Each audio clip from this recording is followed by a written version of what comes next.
में है और ये कुशीनगर जनपद का है। आपको मैं बता दूं, आए दिन लगातार कहीं न कहीं घटनाएं घट रही हैं। तमाम अधिकारी मौके पे नहीं पहुंच रहे हैं, जिससे घटना बड़ी हो जा रही है।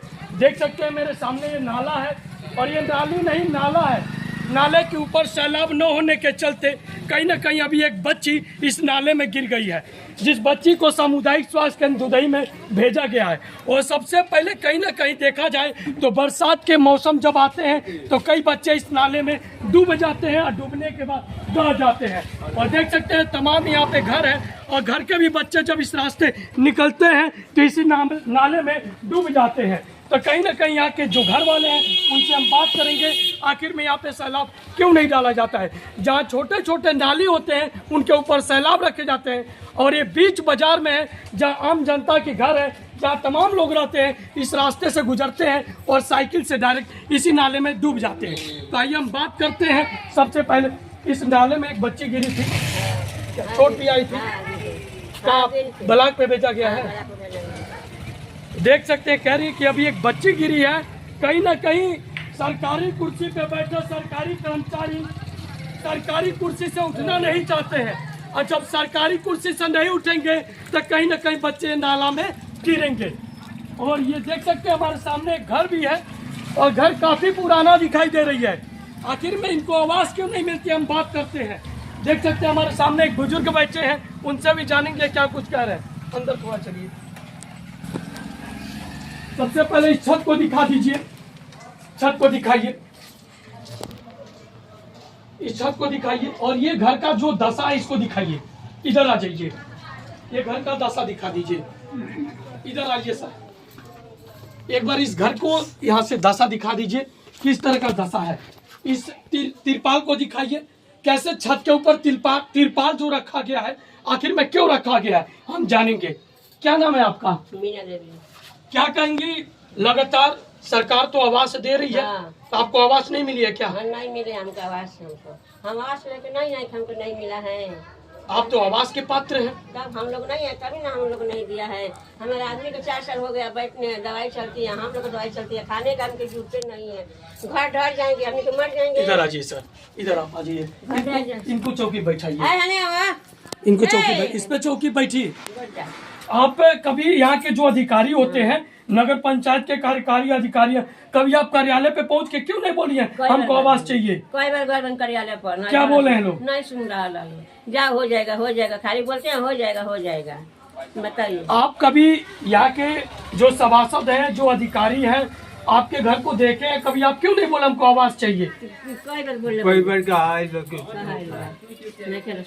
घर में कोई कमाने वाला कोई नहीं है। बुरा है, 4 साल से तबीयत खराब हो रहा है। एक हम है, हमारा भी दवाई चलती है, उसकी भी दवाई चलता है। कमाने वाला कोई नहीं, कमाने वाला रहेगी तो हम खुद पैसा देकर के घूस घास लेकर आवास ले लेती हैं, लेकिन कोई कमाने वाला नहीं है। बाहर चलिए सर। तो आप कई बार कहीं ना कहीं कार्यालय पे जाना चाहिए ना, कहना चाहिए आपको आवास चाहिए, हम आवास के पात्र हैं।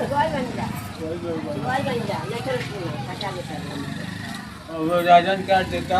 कहीं ना कहीं देखा जाए तो इनके घर में कोई कमाने वाला भी नहीं है। अगर कमाने वाला रहता तो कहीं ना कहीं 4 पैसा सरकारी कर्मचारी को देते तो इनका आवास पास हो जाता।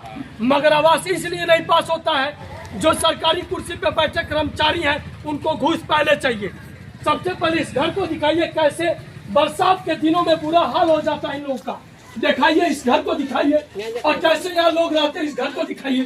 सोचिए, ये मंदिर है, यहाँ पूजा किया जाता है और जब मंदिर के ऊपर भगवान के ऊपर बारिश हो तो कहीं ना कहीं ये अन्याय है कि नहीं है। ये तमाम ये आप लोग यही सोते हैं क्या? सब जाना, आप लोग यही सोते हैं? सब जाना यहीं पर सोती हैं, यहीं पर खाती हैं, यहीं पर सब काम करती हैं हम लोग। 22 साथी बारिश दूसरा घर सीते नहीं सही जाते बारिश में, छत ढह जाएंगे हम लोग। पूरा ट्यूबवेल है, पूरा हदर पानी गिरेला, बोलो पूरा ट्यूबवेल पानी गिरेला, हदर पानी गिरेला, हदर। ये कष्ट है और ये दर्द है इन गरीबों का। जब इनके पास पैसा नहीं रहती है कि इनको आवास नहीं मिलती है। हम आदर्श नगर पंचायत दुधई में है और ये वार्ड नंबर 12 है। न यह सभासद की दोष है, न अध्यक्ष की दोष है, न प्रतिनिधि की दोष है। दोष है तो सरकारी कुर्सी पे बैठे सरकारी कर्मचारियों का दोष है। कहीं न कहीं गरीबों को आवास मिलनी चाहिए और आवास नहीं मिलती है कि इनके घर को दशा को देखिए कैसे एक ही बिस्तर पे 5 लोग रहते हैं और सोते हैं। बस जब तेज बरसात होती है, हाँ। आप पीछे चले जाइए सर, जब तेज बरसात होती है तो आप लोग क्या करते हैं? बाहर भी सूती हैं लोग, इधर इधर आइए। दूसरे घर में जाके हम लोग सूती हैं। दूसरे के घर हाँ, में दूसरे घर में जाके सूतेंगे सर हम लोग, बारिश आती है तो। आप कभी अजीम आलम से जाके नहीं बोले प्रतिनिधि जी से? नहीं भेटा नहीं हम जाने का, बराबर ना नहीं रहे भेटा नहीं, आदमी मैंने को लगा हम जाने नहीं भेटा, हम अनर आदमी कहाँ जाने। सोचिए चुनाव को 2.5 साल हो गए हैं और 2.5 साल में गरीबों के पास अगर पैसा नहीं है तो उनको आवास नहीं मिलने वाली है। सोचिए इस घर में जब तेज बारिश आती है, आंधी को देखते हुए लोग घर से निकल जाते हैं, कहीं ना कहीं ये घर इनके ऊपर न गिर जाए। और जब घर ऊपर गिर जाएगा तो बड़े से बड़े अधिकारी लाइन लगा देते हैं कि आखिर ये घटना कैसे हुई, छोटे कर्मचारियों को सस्पेंड कर देते हैं। तो कहीं ना कहीं सरकारी कर्मचारियों को मौके पे पहुंच के इनके घर को देखनी चाहिए कि आखिर में ये आवास के पात्र हैं कि नहीं। हम चाहेंगे इस वीडियो को दूर तक शेयर करें। इनके पास छत भी नहीं है और चुनाव को 2.5 साल हो गए मगर अभी तक इनको बगैर पैसे का आवास नहीं दिया जाता है। कहीं ना कहीं ये भ्रष्टाचार है। उत्तर प्रदेश के माननीय मुख्यमंत्री योगी जी कहते हैं हम आवास देंगे, पक्का घर देंगे, और कहीं ना कहीं गरीबों को यह पक्का घर मिलने वाली नहीं है। कहीं ना कहीं ये भ्रष्टाचार बढ़ती जा रही है और उत्तर प्रदेश सरकार में बुलंद आवाज के साथ विवेक जायसवाल, जय हिंद, जय भारत।